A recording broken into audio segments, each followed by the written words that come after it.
មានការយកយល់ទេសម្ដេចធិបតីហ៊ុនម៉ាណែតលុបឈ្មោះមេបញ្ជាការរងអាវុធហត្ថហេតុកំពង់ស្ពឺទទួលផលប្រយោជន៍គ្រឿងញៀនគណៈមហាជនសាទរតែទាមទារឲ្យវះកាត់រឿងនេះរាជរដ្ឋាភិបាលកម្ពុជាបាននឹងកំពុងដំណើរការទៅមុខដោយគ្មានការលើកលែងសម្បីតែមន្ត្រីជាន់ខ្ពស់នៅក្នុងជួរកងកម្លាំងប្រដាប់អាវុធចាស់ស្ដែងយោងតាមអនុក្រឹត្យចុះថ្ងៃទី18ខែមីនាឆ្នាំ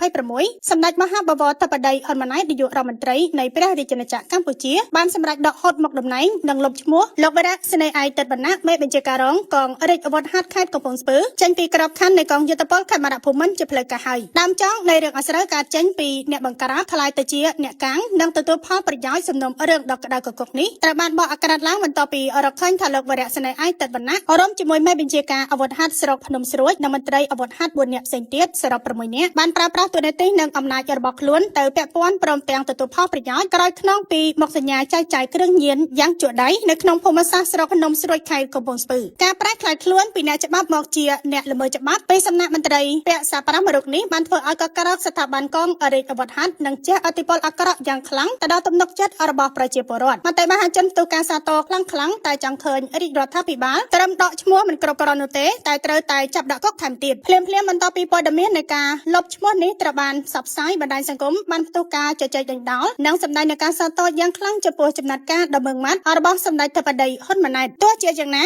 ជំនួសឲ្យការត្រេកអរធម្មតាមហាជនខ្មែរក៏បានសម្ដែងនឹងការជឿចាប់និងទាមទារឲ្យមានការដាក់ទណ្ឌកម្មច្បាប់បន្ថែមមហាជនសង្កត់ធ្ងន់ថាការដកចេញពីក្របខ័ណ្ឌក្រោមតែជាទណ្ឌកម្មរដ្ឋបាលប៉ុណ្ណោះអ្វីដែលចង់ឃើញបំផុតគឺការបញ្ជូនខ្លួនអតីតមន្ត្រីកខ្វក់ទាំងអស់នេះទៅកាន់តុលាការដើម្បីវិនិច្ឆ័យទោសដាក់ពន្ធនាគារដោយឧក្រិដ្ឋជនទូទៅព្រោះគ្រឿងញៀនបានបំផ្លាញអនាគតយុវជននិងសង្គមជាតិទាំងមូលសូមបញ្ជាក់ថាការបោសសម្អាតលោកវរៈសេនីយ៍ឯកតិតវណ្ណៈចេញពីជួរកងទ័ពគឺជាជោគជ័យមួយនៃយុទ្ធនាការប្រឆាំងគ្រឿងញៀនប៉ុន្តែវាក៏ជាការដាស់តឿនទៅដល់ថ្នាក់ដឹកនាំគ្រប់ស្ថាប័នឲ្យបង្កើនការតាមដាននិងត្រួតពិនិត្យមន្ត្រីការ៉ោមអាវ៉ាតឲ្យបានដិតដល់ក្តីសង្ឃឹមនឹងការជឿជាក់របស់ប្រជាពលរដ្ឋទៅលើប្រព័ន្ធយុត្តិធម៌សង្គមនឹងកាន់តែរឹងមាំប្រសិនបើមន្ត្រីល្មើសច្បាប់ទាំងនេះត្រូវទទួលទោសទណ្ឌច្បាប់នៅពីក្រោយជង្រឹងដែកដោយអ្វីដែលមហាជនកំពុងទន្ទឹងរង់ចាំមើល